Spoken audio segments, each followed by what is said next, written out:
There's no way to sugarcoat it. Utah has a liberal Republican problem. Despite our deeply religious and conservative voting base, Utah's elected Republican leaders continue to push left-wing policies typically associated with blue states. Driver's licenses for illegal immigrants, DEI compacts, a dignity index to monitor speech. The instances are hard to count, and the examples would make states like California and Minnesota blush.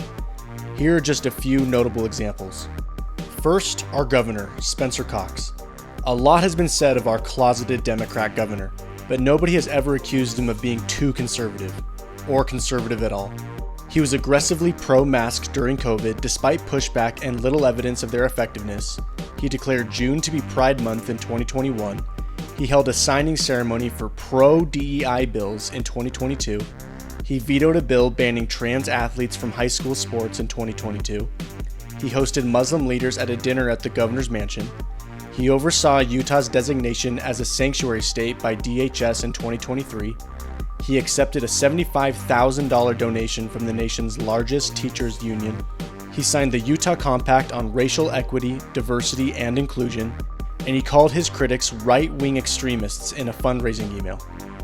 Next, Cox's right-hand woman, Lieutenant Governor Deidre Henderson. It's hard to separate a lieutenant governor from their boss's actions, especially when they're elected on the same ticket.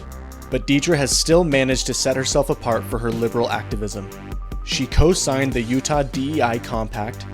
She has resisted Department of Justice efforts to clean state voter rolls of illegitimate voters.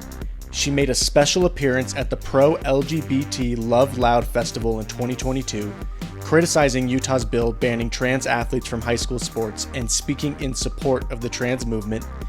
And she tweeted in support of the Russian Revolution that led to the establishment of the Soviet Union.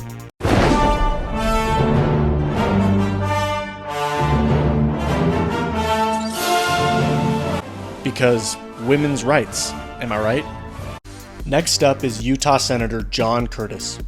Republicans spooked former Massachusetts Governor Mitt Romney from running for re-election in 2024, only to replace him with another wolf in sheep's clothing. He ran for the state legislature as a Democrat in 2000.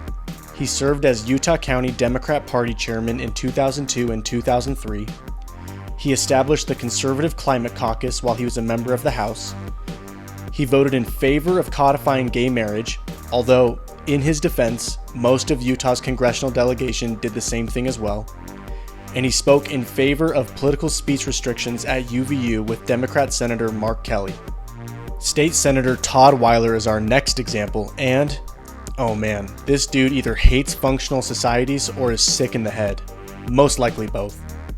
He supported Diana Gibson's nomination to be a Utah judge, despite her non-committal responses to supporting gun rights and the death penalty during her confirmation hearing. Gibson would ultimately issue a ruling tossing out the Utah legislature's congressional map in November 2025. He also sponsored a bill to make it easier for predators to be removed from the sex offender list. No, I'm not kidding. This is like my third or fourth attempt at the sex offender database. His latest attempt, Senate Bill 155, would move certain criminal offenses requiring a lifetime registration to the list of offenses requiring a 10-year registration. So sexual abuse of a child under this section should be 10 years and not lifetime. Well, that's the proposal. I think that as it goes through the process, we're going to make changes. These are the offenses that would change from a lifetime registry requirement to a 10-year requirement under the current proposal. Human trafficking for sexual exploitation, sexual abuse of a child, and sexual exploitation of a minor. Are you a sicko? What is this? This next example isn't a single person, but a group created to shut up critics of the progressive regime here in Utah, the Dignity Index. Because why compete with ideas when you can just call your opponents divisive? The Dignity Index was launched in 2022, with Utah chosen as the location for its pilot program.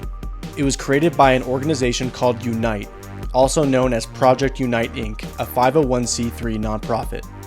Its stated mission is to, quote, ease divisions, prevent violence, and solve problems. We work to move from a culture of contempt to a culture of dignity. Its leaders include Democrat Tim Shriver and former Logan City Councilwoman Tammy Pfeiffer. Shriver, a member of the Kennedy family, is currently the chairman of the Special Olympics and led a nationwide media campaign against the R word, while Pfeiffer was included as a speaker at the 2025 Mormon Women for Ethical Government Conference, the same organization that successfully sued to change Utah's congressional map. Yes, the same ruling Judge Diana Gibson issued referenced earlier. The Dignity Index grades political speech on a score of 1 to 8, with 1 being the most divisive language possible and 8 being the most dignified. According to their website, the index scores are compiled by a group of coders trained and supported by the University of Utah's Kem C. Gardner Policy Institute and the Hinckley Institute of Politics, who score selections from candidate speeches, debates, fundraising outreach, social media posts, and campaign ads.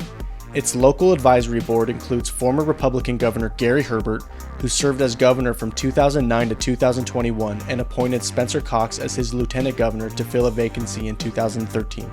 In February 2025, the University of Utah committed $1.5 million over 3 years to the Dignity Index for 3 staff positions and office space at the Thomas S. Monson Center.